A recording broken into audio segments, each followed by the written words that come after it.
10वीं पास बहू। काजल की शादी सुमित के साथ हो गई। काजल के माँ बाप का एक कार एक्सीडेंट में देहांत हो जाने की वजह से उसकी पढ़ाई 9th क्लास के बाद हो नहीं पाई, क्योंकि काजल को उसके मामा जी ने पाल पोस कर बड़ा किया था, लेकिन उसे पढ़ाया लिखाया नहीं।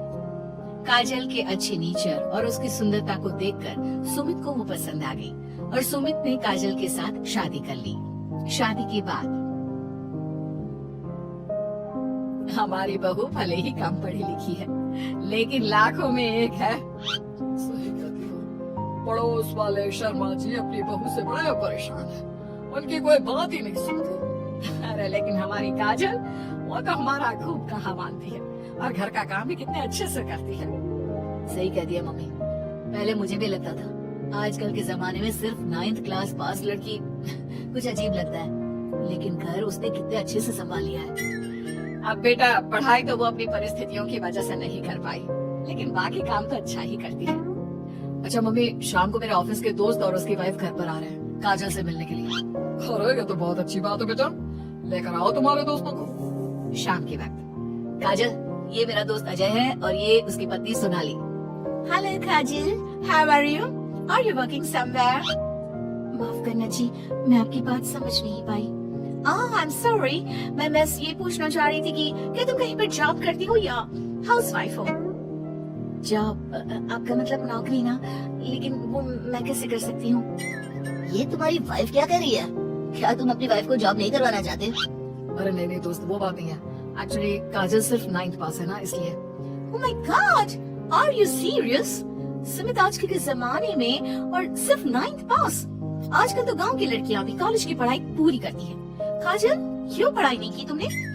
बस मेरे सामने कुछ ऐसी प्रॉब्लम थी जिसकी वजह से मैं पढ़ाई नहीं कर पाई जी। सुमित को अपने दोस्तों के सामने बहुत अजीब लगता है कि सब लोग इतने पढ़े लिखे हैं और उसकी बीवी सिर्फ 9th पास है, लेकिन वो काजल को बहुत पसंद करता था, इसलिए वो काजल से कुछ नहीं कहता। लगता है इनको इनके दोस्त के सामने बहुत अपमान जैसा महसूस हो रहा है। मुझे आगे की पढ़ाई करनी चाहिए, कम से कम 10वीं पास करना तो बहुत जरूरी लगता है। अगले दिन, मम्मी जी, मुझे आपसे कुछ जरूरी बात करनी थी जी। हाँ बोलो बेटा, क्या बात है? मम्मी जी, दरअसल मैं ना 10वीं क्लास की पढ़ाई करना चाहती हूँ, 10वीं पास करना चाहती हूँ। लेकिन बेटा, अब घर के इतने सारे काम, जिम्मेदारियों के बीच तुम 10वीं की पढ़ाई कैसे करोगी? पापा जी, मेरा बहुत मन है, प्लीज मना मत करिए ना जी। अरे ठीक है बेटा, जैसे तुम्हारी इच्छा। तुम 10वीं का फॉर्म भर दो। काजल खुश होते हुए वहाँ से चली जाती है। कुछ दिनों के बाद, मम्मी, क्या आपने सच में खुश होकर काजल को आगे की पढ़ाई करने की परमिशन दे दी? मेरा मतलब है, वो पढ़ाई करेगी तो घर का सारा काम, जिम्मेदारी कौन संभालेगा? अरे देखो बेटा, काजल हमारा इतना ख्याल रखती है, अब उसने हमसे परमिशन मांगी थी तो हम कैसे मना करते थे।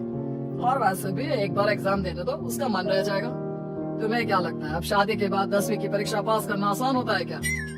अरे कुछ हो या ना हो, पर अगर हम मना कर देते तो उसे बुरा लग जाता ना। हाँ वैसे आपकी बात तो ठीक है। मम्मी पापा, हमें काजल का दिल नहीं तोड़ना चाहिए। अगर कुछ होगा तो ठीक है, नहीं तो कोई बात नहीं। वैसे भी एग्जाम पास करना बहुत मुश्किल सी बात है। 1 महीने के बाद, मम्मी जी, मुझे 10वीं का एग्जाम देना था, लेकिन एक प्रॉब्लम है। क्या हुआ बेटा, बताओ मुझे। मम्मी जी, मैं प्रेग्नेंट हूँ और ऐसी हालत में मुझसे पढ़ाई और काम दोनों चीजें नहीं हो पा रही है। अरे कोई बात नहीं बेटा, तुम अंदर कमरे में जाकर आराम करो, हम कुछ सोचते हैं। काजल के जाने के बाद, मैंने कहा था ना, इसे अपने मन की कर लेने दो। हम मना करते तो बेकार में बुरा मान जाती। अब प्रेग्नेंट हो गई है, पढ़ाई तो वैसे ही नहीं कर पाएगी। सही कहती हो तुम, लेकिन मुझे लगता है कि बहू का 10वीं पास करने का बहुत मन था। मम्मी, उस दिन जब मेरे दोस्त घर पर आए थे ना, तो मैंने काजल का चेहरा देखा था। वो बहुत उदास हो गई थी, शायद उन लोगों के सामने खुद को काफी नीचा महसूस कर रही थी। अरे लेकिन बेटा, हमने तो परमिशन भी दे दी ना। अब प्रेगनेंसी और घर की जिम्मेदारियों के चलते कैसे सबको संभालेगी? मम्मी, मैं भी चाहता हूँ कि काजल 10वीं पास करे और अपनी जिंदगी में कुछ बन जाए, लेकिन बेटा हम कर भी क्या सकते हैं? वो माँ बनने वाली है, उससे नहीं हो पाएगा। 1 सप्ताह के बाद, मम्मी, मैंने सोच लिया है कि काजल 10वीं पास करके ही रहेगी। मैंने अपनी कंपनी में 3 महीने की छुट्टी डाल दी है। लेकिन क्यों बेटा, तुमने 3 महीने की छुट्टी क्यों डाल दी? एग्जाम तो काजल को देना है, तुम्हें नहीं। और तुम्हारे छुट्टी लेने से क्या होगा? पढ़ाई तो काजल को करनी है ना। देखो मम्मी, उसकी तबीयत और घर के काम, इन सब के चलते वो पढ़ाई नहीं कर पाती। तो अगले 3 महीने के लिए जो भी काम काजल करती है वो सब मैं करूँगा। अच्छा, तो तुम ये चाहते हो कि काजल सिर्फ और सिर्फ अपनी पढ़ाई पर ध्यान दे? बिल्कुल मम्मी, एक बार अगर अपनी बीवी की मदद नहीं की तो जिंदगी में फिर क्या किया? अगर हमारा बेटा अपनी बीवी के लिए इतना कुछ सोच सकता है तो हमें भी कुछ करना चाहिए। बात तो आपकी सही है। ठीक है बेटा, तू मेहनत करके काजल को पढ़ाने लिखाने का काम कर, घर की जिम्मेदारी मेरी। और देखो बेटा, रही बात तुम्हारी नौकरी से छुट्टी लेने की, तो कुछ दिन मैं अपनी दुकान पर जमकर काम करूंगा ताकि हमें पैसों की कोई परेशानी ना आए। ये हुई ना बात। आपके जैसे मम्मी पापा हो तो फिर डरने वाली कोई बात ही नहीं है। जिसका आप लोगों के जैसा परिवार हो जी, उसे तो अपनी जिंदगी में कोई प्रॉब्लम आ ही नहीं सकती। अब देखिएगा, मैं खूब मन लगाकर पढ़ाई करूंगी जी। 3 महीने बाद काजल की एग्जाम भी हो जाती है और उसके रिजल्ट का दिन भी आ जाता है। अरे बेटा जल्दी देखो, हमारी बहू पास तो हो गई ना। अब हम सबने मिलकर काजल की एग्जाम के लिए बहुत मेहनत की है बेटा। ये सिर्फ उसका नहीं, हम सबका रिजल्ट है। लेकिन मम्मी, उसका रोल नंबर तो कहीं मिल ही नहीं रहा। आप सबसे पहले 3rd डिवीजन और फिर 2nd डिवीजन में देखिएगा, क्योंकि इससे ज्यादा तो मैं कर भी नहीं सकती थी जी। अरे वही तो कर रहा हूँ काजल, तुम्हारा नाम तो 1st डिवीजन में भी नहीं है। अरे कहीं ऐसा तो नहीं ना कि हमारी बहू 10वीं में फेल हो गई? अरे ये तो बहुत गलत हुआ। हम सबने तो उसका पूरे मन से साथ दिया था और मैंने तो 3 महीने के लिए अपनी नौकरी भी छोड़ दी थी। लगता है मेरी किस्मत में पास होना लिखा ही नहीं है जी। मुझे माफ कर दीजिए, मेरी वजह से आप सबको बहुत तकलीफ झेलनी पड़ी जी। तभी अचानक सुमित की नजर टॉप करने वाले स्टूडेंट्स की लिस्ट पर पड़ती है। अरे काजल, तुम्हारा नाम तो मेरिट की लिस्ट में है। देखो, यहाँ तुमने चेक ही नहीं किया। क्या बात कर रहे हो बेटा? हमारी बहू का 10वीं के मेरिट लिस्ट में नाम?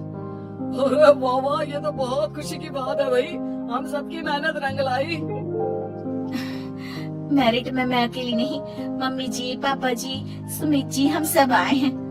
और ये आने वाला बच्चा भी, ये भी तो हमारी फैमिली का हिस्सा है। आज मैं बहुत खुश हूँ, मेरी बीवी ने अपना नाम रोशन करके दिखाया है। लेकिन इस सब के पीछे आप लोगों का पूरा सपोर्ट और मेहनत थी जी। अकेले तो मैं कुछ भी नहीं कर पाती। अभी रिजल्ट को आए हुए कुछ ही दिन बीते थे कि काजल के पास एक फोन आता है। आपके मेरिट में आने की वजह से हमारी कंपनी आपको एक जॉब और आगे की पढ़ाई के लिए स्कॉलरशिप देना चाहती है। थैंक यू सो मच जी। इतना कहकर काजल फोन रख देती है और ये बात अपने परिवार वालों को बताती है। अब देखना, मैं सारी दुनिया को बताऊंगा, मेरी बीवी 9th पास नहीं, टॉपर है, टॉपर। और मैं भी सबको कहूंगी कि मेरी बहू सुंदर भी है, घर के काम भी कर लेती है और 10वीं पास भी है। और अब तो उसके हाथ में बढ़िया नौकरी और पैसे भी है।